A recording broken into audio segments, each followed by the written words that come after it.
Hey guys, it's ToProForuGames or Adam, and welcome back to another one of my Fortnite's top 5 videos, and today I want to go over 5 bad decisions you're making here in Fortnite.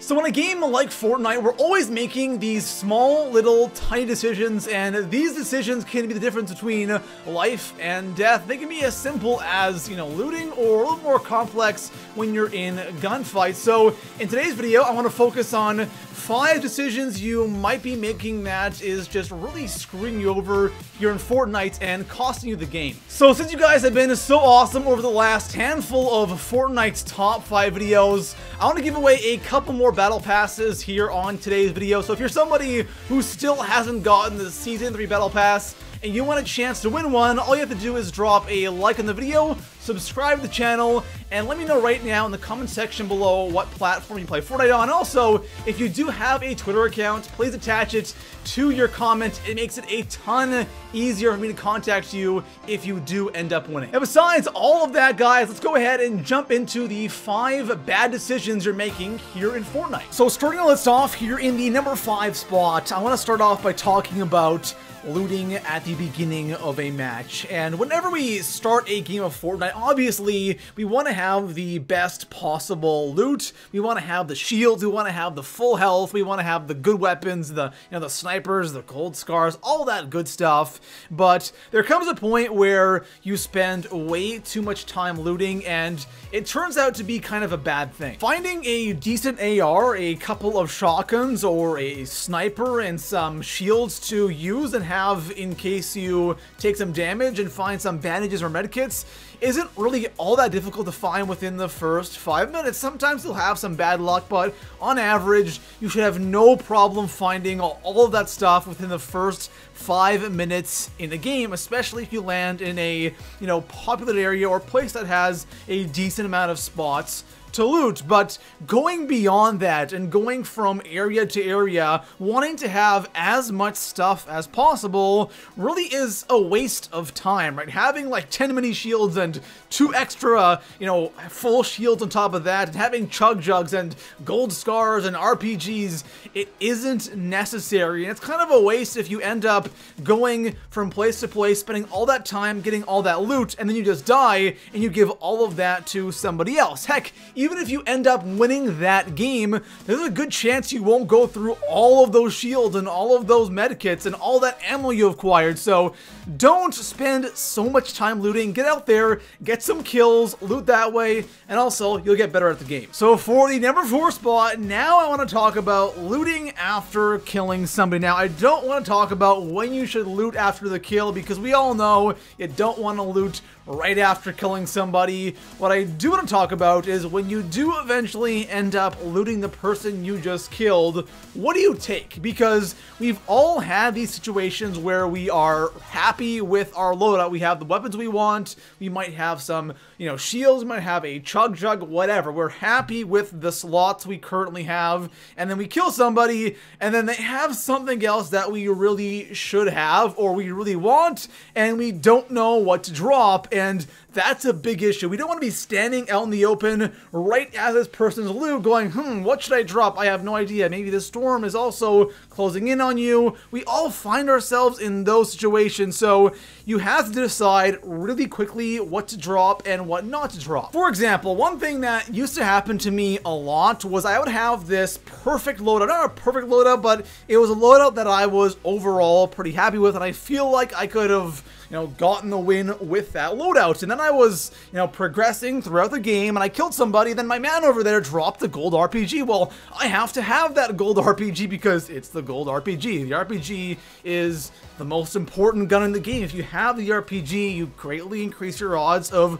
winning that match. So I had to go and get that RPG, and there were times where, or many times, where I dropped something that I ended up really needing, or I never really thought about what I would need end game, and I just dropped something completely randomly, and that is never a good idea. And when you come across an RPG and you don't have one, you have to pick that up. That's something you have to grab. So one thing that's really good to do is decide what you absolutely have to have for endgame. For myself, I gotta have an AR, shotgun, and at least one slot for health and shield. Now, the other 2 slots are completely flexible, so whenever I come up to that situation where I have to drop something, I know what I need and I know what I can get rid of, and that definitely is something that really helps me, and it will definitely help you. So coming in at the number 3 spot on today's list, I want to talk about gathering materials. So in the 5 spot, we talked about spending too much time looting and gathering weapons and shields.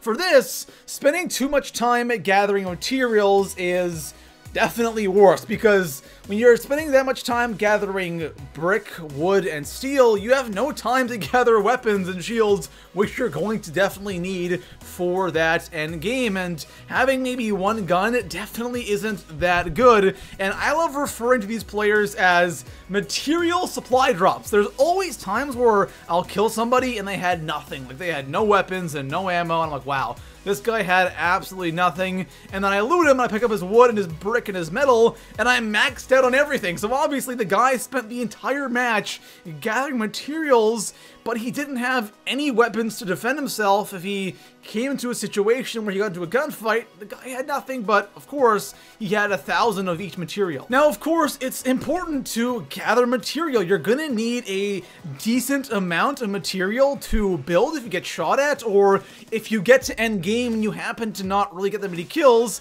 It's nice to have at least maybe 500 wood and maybe 100 or 200 brick, which really isn't that hard to obtain. You can easily gather that as you're making your way towards a circle or to the center of the circle. But going for 1,000 wood, 1,000 brick, and having like 500 steel, it is not necessary. And if you do end up getting kills, you'll probably get the majority of your material from the kills, because other people are probably doing the same thing. So if you get a couple of kills from people who do what you just did, you're probably going to be maxed out on wood and brick already. You don't have to do all that stuff by yourself. So coming in at the number 2 spot on today's list, I want to talk about the AR here in Fortnite. Now, I'm talking about the M16 and the SCAR, the ones that can go full auto, not the burst AR. So with the AR, there is a decision you have to make when you're using this thing. How do you use the AR? Do you go full auto all the time, or do you kind of tap the trigger? Because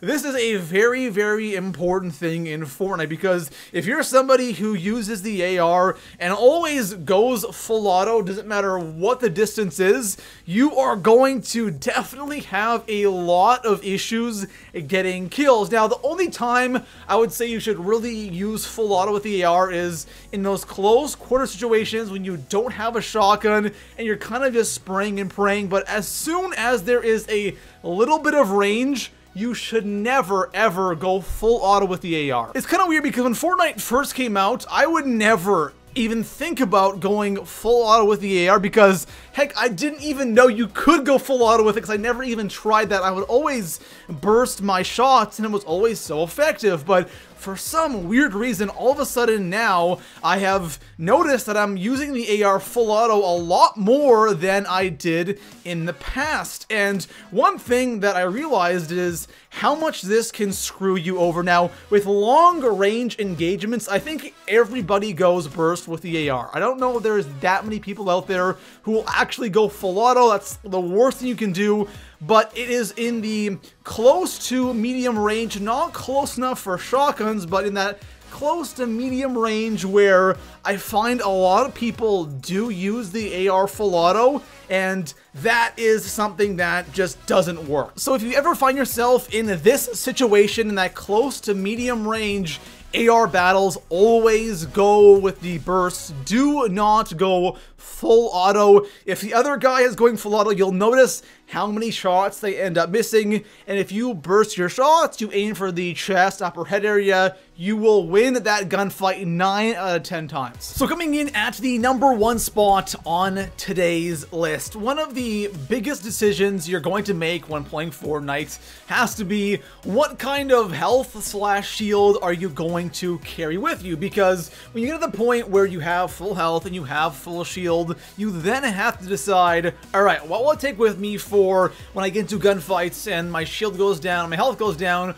what is the best move? And this is where a lot of people mess up. So when you're in a gunfight and you start getting hit, what's the first thing that goes? Obviously your shield, right? So I always feel like shield is a priority. With health, I can always kill somebody and loot a med kit, usually if I absolutely really need health or they'll have bandages, so I don't really worry about health all that much. The big one, of course, is shield. Now the chug jug is great.